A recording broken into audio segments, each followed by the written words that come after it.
자, 안녕, 민규쌤입니다. 자, 신항로 개척 다뤄보도록 할 겁니다. 신항로 개척, 이제 아예 중단원이 바뀌었고요. 이제 유럽 세계가 변화하는 것을 지난 시간까지 쭉 다뤘습니다. 십자군 전쟁 이후로 르네상스, 종교 개혁 다뤘고요. 이제는 이 유럽 사회가 점점 이제 팽창하게 돼요. 기존의 유럽 중심의 이런 교역망이 아예 대전환을 보이게 됩니다. 그래서 신항로 개척과 관련된 내용 자체는 또 많지 않고요. 자료가 많아서 그렇지 실질적인 내용은 적습니다. 한번 보고 문제 풀어보도록 하죠. 자, 신항로 개척 배경과 전개 보도록 하겠습니다. 첫 번째 배경부터 보죠. 자, 우선은 동방에 대한 호기심이 굉장히 증가했다라는 겁니다. 자, 그러면 왜 이 동방 지역에 대한 호기심이 증가했느냐? 동방은 일단은 기본적으로는 아시아 지역이라고 생각하면 됩니다. 왜 그럼 증가했니? 라고 하면 마르코 폴로가 쓴 동방견문록이라고 하는 것, 그리고 프레스터존의 전설이라고 하는 것이 당시 중세 유럽에 많이 퍼져 있었기 때문입니다. 자, 마르코 폴로는 이탈리아 사람이죠. 이탈리아 사람이고 13세기에 원나라를 다녀와서 쓴 여행기죠. 여행기. 이런 것들이 전해졌다라는 것이고, 프레스토존의 전설은 이 크리스트교에서 전해지는 전설 중에 저 동방 지역에 사제 요한이 다스리고 있는 국가가 있다 라는 이런 전설이 전해져서 저 동방에 가면 진짜 사제 요한이 다스리는 국가가 있는가, 이런 것들에 대한 궁금증이 있었다라는 것이죠. 또 어떤 것들이 있었느냐, 실질적으로 동방무역은 과거부터 꾸준히 있긴 있었습니다. 그러니까 마르코 폴로도 다녀왔겠지. 그런데 이 오스만 제국이 동방으로 가는 무역로를 완전히 장악하고 틀어막음으로써 중간에 이익을 가져가고 직접적인 유럽 상인들의 이익이 줄어들고 있다라는 것이죠. 그래서 동방과 직접 거래를 위한 교역로가 필요했다라고 하는 것도 하나가 되겠습니다. 그리고 이런 것들을 받쳐줄 수 있는 과학기술의 발달, 지리학, 천문학, 조선술, 그리고 항해술이 발달했죠. 특히 항해술이 발달할 수 있었던 것은 중국에서 들어왔던 나침반이 유럽에서 다시 한번 개량되면서 가능했던 것이다. 자, 그러다 보니 먼 바다로 떠나는 원양 항해가 가능해졌다라고 하는 것이 신항로 개척의 배경이라고 볼 수 있겠습니다.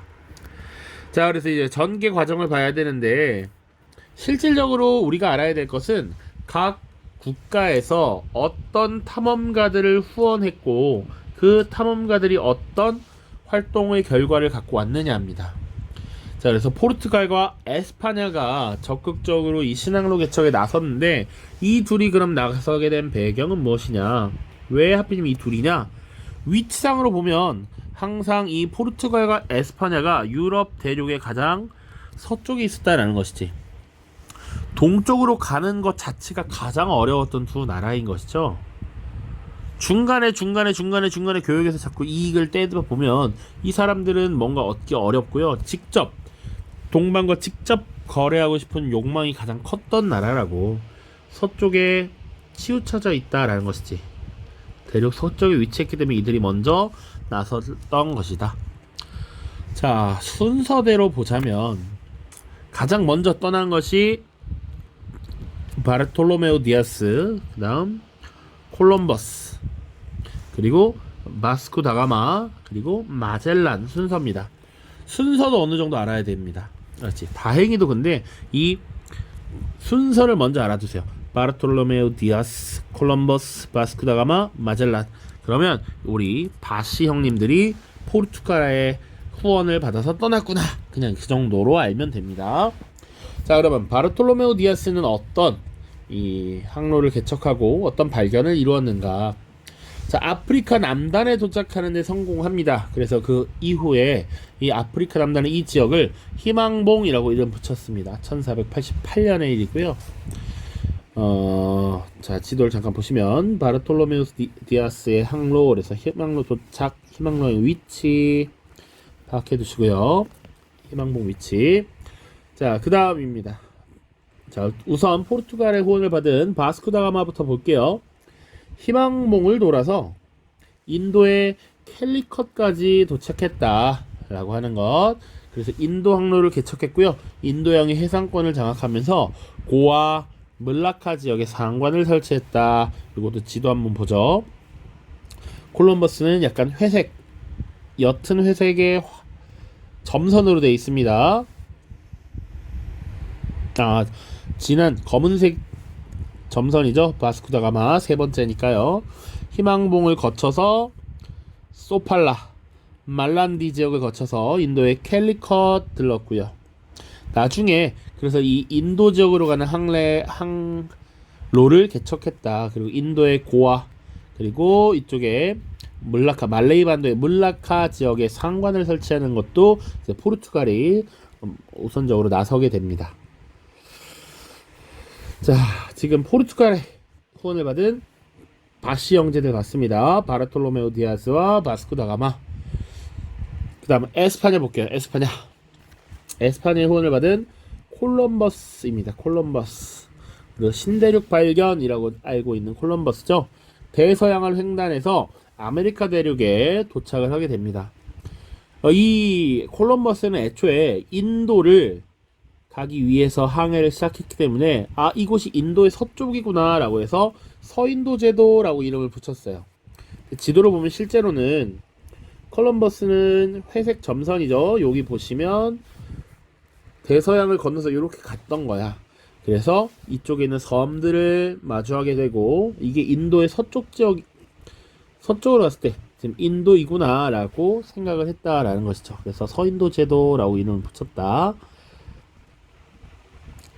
자, 그러나 실제로는 여기는 아메리카 대륙이었다는 것이지. 그러니까 이 콜럼버스의 발견 이후에 아메리고 베스푸치라는 인물이 또 가서 이 지역을 아메리카라고 이름을 붙이기도 합니다. 자, 그 다음 마젤란입니다. 마젤란. 자, 대서양뿐만 아니라 태평양을 횡단했고요. 이 마젤란 자체는 필리핀에 도착을 했습니다. 거기서 원주민과의 전투 중에서 사망을 하고요.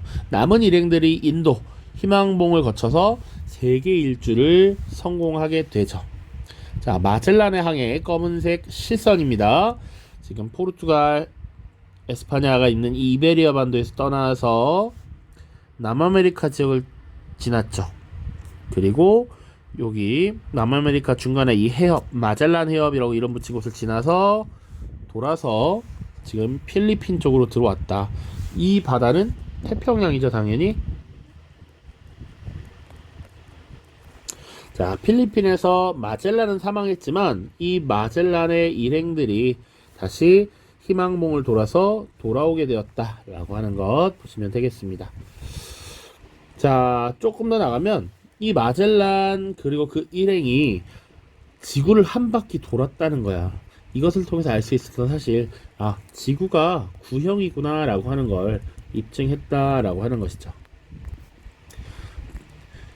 그러니까 전형적으로 원래 하늘은 동그랗고 땅은 네모나다 이런 인식이 깨지는 거야. 알겠죠? 자, 그리고 하나 더 추가를 해서 살펴보겠습니다. 교과서에 나와 있지는 않은데요. 실제 기출문제에도 조약의 명칭은 나오지 않았지만 이 내용이 계속 언급이 되고 있어서 토르데시아스 조약이라고 하는 겁니다. 지금 에스파냐와 포르투갈이 계속해서 신항로를 개척하기 위한 여러 모습들을 보이고 있고요. 실제로 새롭게 개척된 땅을 본인들의 소유로 가지려고 했습니다. 그러다 보니 포르투갈과 에스파냐가 국경 분쟁이 계속 발생한다라는 것이지. 그럼 새롭게 발생하는 땅은 누구의 소유로 할 것인가 이걸 명확하게 정해야 했습니다.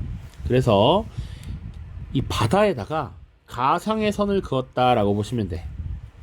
그때 교황이 중재를 하게 되는데 가상의 선이라는 게 대략 어느 느낌이냐면 이 대서양 바다 어딘가에 가상의 선을 이렇게 긋는다라는 것이죠. 자, 그래서 이 왼쪽은 에스파냐가 오른쪽은 포르투갈이 이렇게 갖기로 합니다. 그러니까 원래 여기도 막 섬들도 있거든요, 실제. 그래서 이 왼쪽은 에스파냐가 오른쪽은 포르투갈이 갖기로 하는데 실제로 그래서 발견하는 신대륙의 대부분 이쪽은 에스파냐의 식민지가 됩니다. 그런데 특수하게도 요 지역 오른쪽 지역에 있는 이 남아메리카의 큰 국가가 있었어. 바로 브라질이죠. 브라질. 이 브라질은 포르투갈의 식민지가 된다. 그게 하나의 특징입니다. 웬만한 모든 나라들이 에스파냐의 식민지로 넘어가는데 이 브라질만 포르투갈의 식민지였던 이유는 에스파냐와 포르투갈이 체결한 토르데시아스 조약 때문이다. 알겠죠? 자, 그 정도만 보면 됩니다. 넘어갑시다. 자, 자료 살펴보기 설명했습니다. 마젤란과 그 일행의 세계 일주 항해를 통해서 입증된 천문학적 사실. 자, 그러면 이제 신항로 개척의 영향을 볼 겁니다. 신항로 개척의 영향. 이 파트가 신항로 개척의 영향 첫 번째 파트라고 보시면 돼요. 두 번째 파트는 다음 페이지에 있습니다. 자, 아메리카 문명을 파괴했다라는 것인데 일단 아메리카 문명이 뭔지부터 간단하게 정리를 합니다. 자, 아메리카 대륙에도 당연히 고대 문명이 발달했고요. 사실은 여기서는 아스테카 문명과 잉카 문명 두 개만 다루는데 10세기경에 마야 문명이라고 하는 것이 있었습니다. 있었다. 그러나 이 마야 문명은 결국 무너지게 되고 나중에 등장한 것이 아스테카 문명입니다. 여기도 멕시코만 지역입니다. 물론 구체적인 지역은 좀 다릅니다. 멕시코만이란 이 멕시코가 있던 지역의 이 만 바다가 움푹 들어오는 이 지역 근처에 있었던 게 마야 문명입니다. 자, 무튼 그 뒤에 이제 아스테카 문명이 발달을 했는데요. 멕시코 고원 일대에서 14세기경에 발달했던 문명입니다. 수도 테노치티틀란 혹은 테오이우타칸 이렇게 나와 있는데 테노치티틀란이라는 수도 굉장히 나름 계획도시로서 크게 성장을 했고요. 그림 문자를 사용했다. 그리고 피라미드형 신전을 가지고 있었다. 이 정도만 보시면 되겠습니다. 그 중요한 것은 그럼 이 문명이 어떻게 파괴되었는가? 아스테카 문명 그리고 이따 다룰 잉카 문명 모두 에스파냐의 침공에 의해서 무너지게 되는데요. 이 에스파냐의 코르테즈라고 하는 인물에 의해서 문명이 파괴되었다. 이렇게 보시면 됩니다. 자, 그 다음 잉카 문명입니다. 위치 확인해야 돼. 아스테카 제국은 지금 여기 북아메리카가 있고요. 여기 이어주는 요 멕시코 지역에 있었다.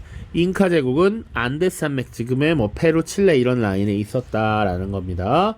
잉카 문명 안데스 고원 일대에 있었다. 15세기경. 그리고 수도 쿠스코라고 하는 지역 기억해 두시고요. 이 지역에 태양신전을 많이 건립을 했습니다. 그리고 키푸라고 하는 새끼줄 매듭을 이용해서 의사소통을 했고요. 계단식 밭에서 농업을 했다. 요런 정도 기억하시면 됩니다. 잉카 문명이고요.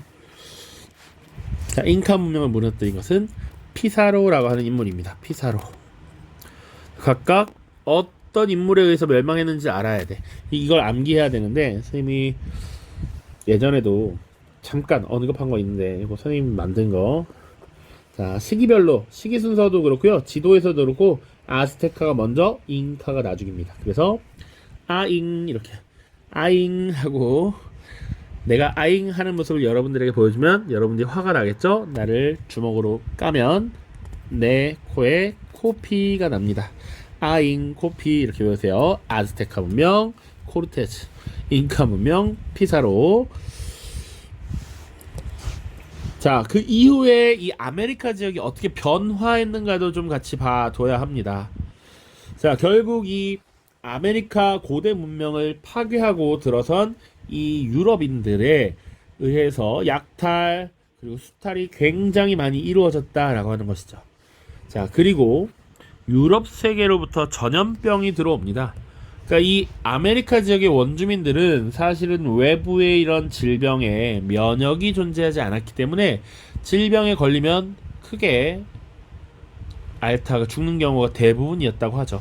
그래서 이 유럽인들의 유입 이후에 원주민 수가 크게 줄어들었다라고 하는 것.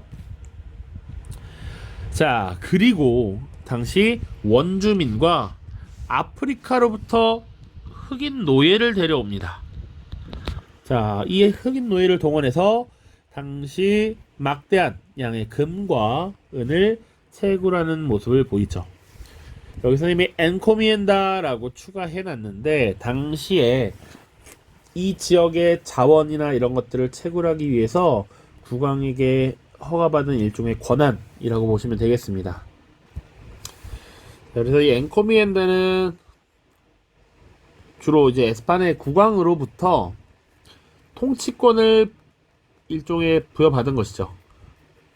그러니까 원주민을 보호하는 조건으로 그 지역에 대한 통치권을 부여받아서 이 지역에 대한 지배력을 행사하는 것, 이것을 엔코미엔다라고 합니다. 그래서 당시에 원주민들을 동원해서 이런 금광, 은광을 채굴하는 모습을 나타내는 것이죠. 그러니까 사실은 명목은 이 지역의 원주민을 보호하는 것이었지만 실제로는 오히려 원주민을 악용하고 이용하는 모습들, 노예로 전락시키는 이런 모습들이 나타납니다. 엔코미엔다. 자, 그리고 경제적으로도 변화합니다. 이들은 아메리카에서 생산되는 이런 작물에 대한 관심이 많았습니다. 유럽 사람들이. 그러다 보니까 더 많은 경제적 이익을 얻기 위해서 상품 작물을 재배해요. 주로 대농장에서 사탕수수, 담배 같은 상업적 작물을 경작하는데 여러 작물을 경작하는 것이 아니라 보통 한 가지 작물을 경작하는 단일 경작을 많이 합니다. 그것을 플랜테이션 농업이라고 해요. 중학교 때도 배워봤을 겁니다.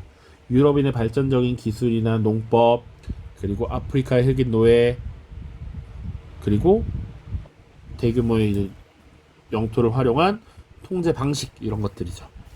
그러니까 자본과 기술, 노동력, 이런 것들이 결합된 형태의 농법을 플랜테이션 농법이라고 하죠.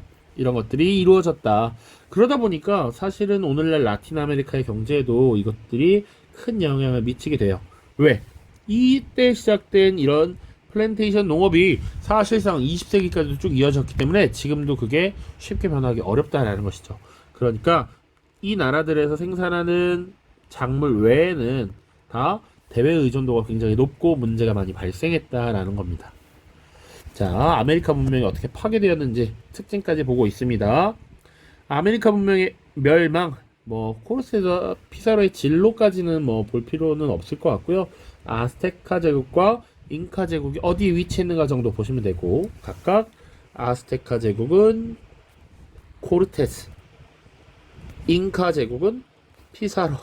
그래서 아인, 코피 이렇게 외우시라고. 자, 그리고 테노치티틀란이 함락되는 것을 그림으로 그려낸 것이 있습니다. 여기 원주민들, 침략한 유럽의 기사들 이렇게 보이죠. 대립적으로 모습이 드러나고 있다. 자, 그리고 원주민의 인구가 어떻게 변화했는가? 주로 16세기에 보시면 급감하는 모습이 나타나죠. 멕시코 고원의 원주민들과 안데스 고원의 원주민들의 인구가 급감하고 있더라. 오케이? 여기 잉카, 여기 아즈테카가 됩니다. 자, 그 다음 결과 신항로 개척의 영향2입니다. 영향2 대서양 삼각무역의 성립과 노예무역. 요거 자, 대서양 삼각무역의 성립이라고 되어 있습니다. 그리고 지도를 하나 제시해 왔는데 여기 이 대서양이라고 하는 무역을 중심으로 삼각무역이 성립되었다. 여기 아메리카 대륙과 유럽 그리고 아프리카를 중심으로 하는 거죠. 아메리카를 하나로 보는 거, 하나로 보고요. 유럽과 아프리카 이렇게 있는 삼각무역이 이루어졌다라는 겁니다. 내용 정리하고요. 여기 들어갈 빈칸들 한번 쭉 써보도록 하죠. 자, 신항로 개척의 영향입니다. 유럽 교역망의 중심이 변화했대. 기존에는 지중해를 중심으로 무역이 이루어졌다면 이제는 대서양을 중심으로 무역이 이루어졌다. 왜? 유럽 대륙 가장 서쪽에 있었던 에스파냐와 포르투갈이 새로운 항로를 개척하면서 동방과의 새로운 교역로가 형성되었기 때문이죠. 그리고 삼각무역이 등장했습니다. 유럽, 아메리카, 아프리카를 잇는 삼각무역이야. 주요 교역 물품은 위에 지도에 한번 쓰면서 확인할 거고요. 특징, 이제 국제적인 화폐로서 은을 중심으로 한 경제가 확립되었고, 이런 무역에서 사용되는 화폐가 통용되고 통합되기 시작했다라는 것이죠. 자, 그리고 아메리카 대륙에서 감자, 고구마, 옥수수와 같은 구황작물이 전래되었습니다. 그리고 코코아 같은 것도 전래가 되고요. 특히 이런 구황작물이라고 하는 것들, 어디서나 잘 자라고 사실은 열량이 높아서 인구 부양 능력이 뛰어난 상품들을 구황작물이라고 하는데, 아시아와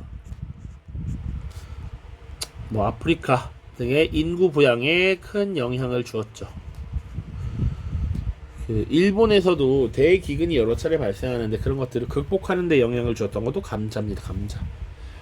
자, 이런 감자 같은 것들이 원산지가 이 라틴 아메리카 지역 안데스고원 언저리예요.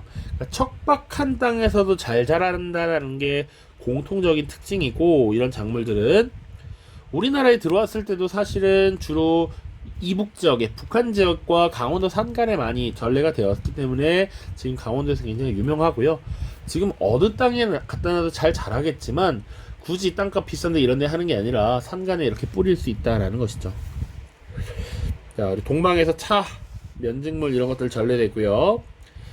이때 대규모의 금과 은이 아메리카로부터 유입이 됩니다.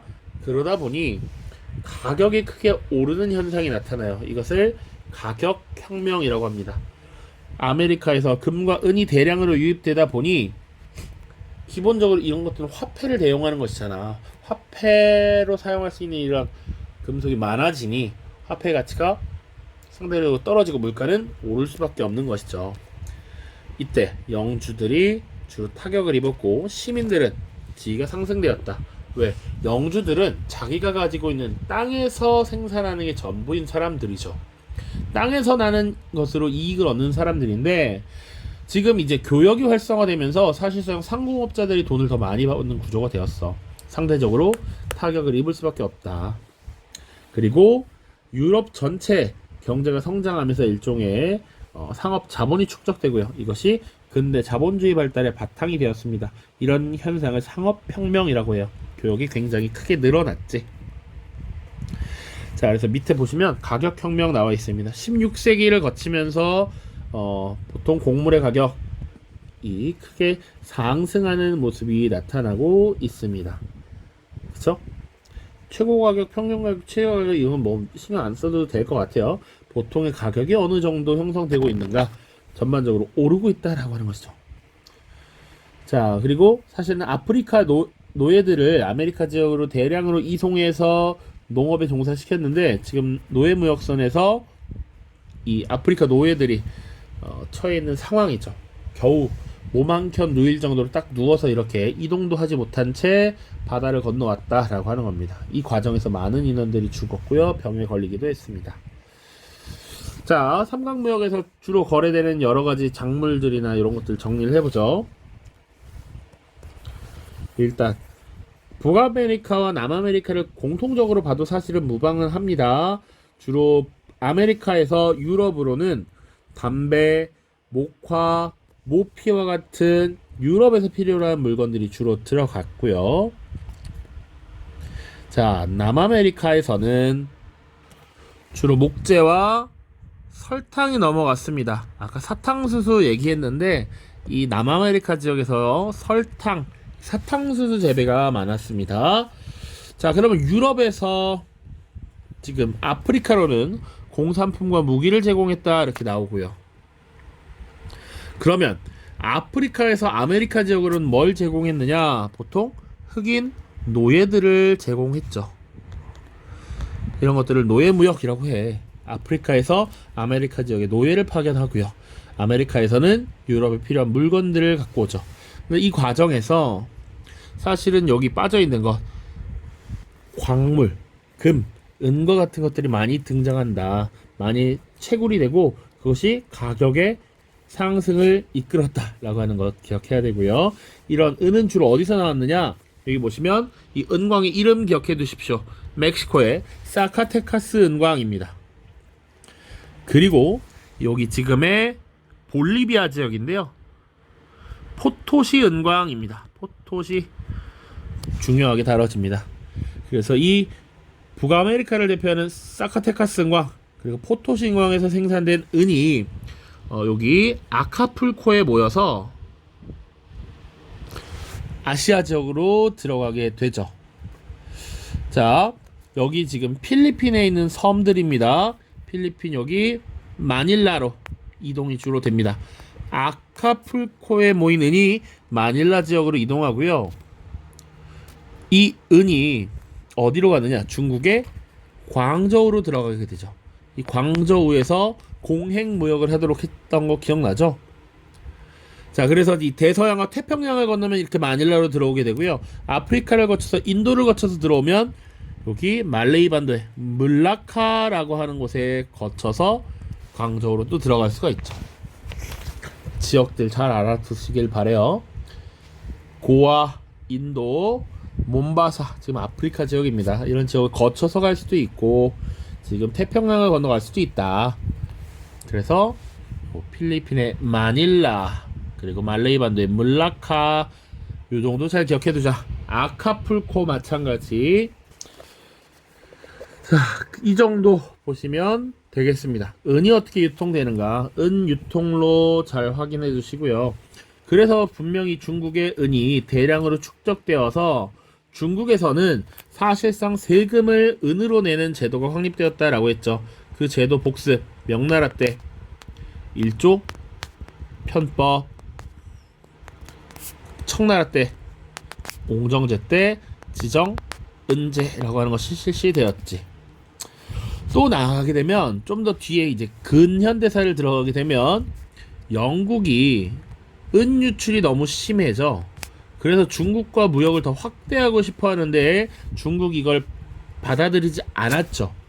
분명히 당시 걸륭제가 사신들이 왔을 때 우리는 이미 물자가 풍부해서 교육이 필요 없는데 너희가 필요해서 우리가 도와주는 거고 은혜를 베푸는 것 뿐이다 라고 했단 말이지. 그래서 영국이 사실은 식민 지배하고 있던 인도에서 아편을 재배해서 이렇게 불법으로 유통을 하게 됩니다. 그래서 인도에서 아편을 팔고 중국으로부터 아편 매매 비용으로 다시 은을 회수하는 이런 모습이 나타났지. 이것이 나중에 아편 전쟁으로 이어지게 되잖아요. 요런 내용들이 쭉쭉쭉 이어지는 것이다. 요 연계를 잘 해놔야 한다. 알겠죠? 지금 신항로 개척의 영향으로서 대서양 삼각무역이 성립되었고 은이 전 세계적으로 유통되는 과정 쭉 살펴봤습니다. 자, 이제 다 봤죠? 오른쪽 내용만 살펴보죠. 자료 살펴보기로 교과서에 있는 내용을 넣어놨습니다. 콜럼버스가 흔히 이 신대륙을 발견했다라고 하는 이 날이 1492년 10월 12일인데 이것은 처음에 그러니까 긍정적인 의미로 콜럼버스의 날이라고 기리기도 했으나 지금은 그렇지 않다라는 얘기예요. 지역마다 다르지만. 자, 그리고 신항로 개척에 대해서 유럽의 입장에서는 그간 경제를 발전시키고 유럽이 사실상 세계를 주도했던 이 제국주의 시대를 열었다라는 점에서 긍정적으로 보지만 실제로 그것에 대해서 부정적인 영향을 받은 여러 사례들이 있죠. 그래서 이 신항로 개척이 과연 축복인가 재앙인가 각각 세계사에 미친 영향 정리를 해보시고요. 그리고 자신만의 평가를 한번 간단하게 내려보시면 되겠습니다. 여기 타이틀은 제목이죠. 그러니까 자신이 어떻게 생각하는지 하나의 타이틀 제목을 먼저 작성한 뒤에 내용을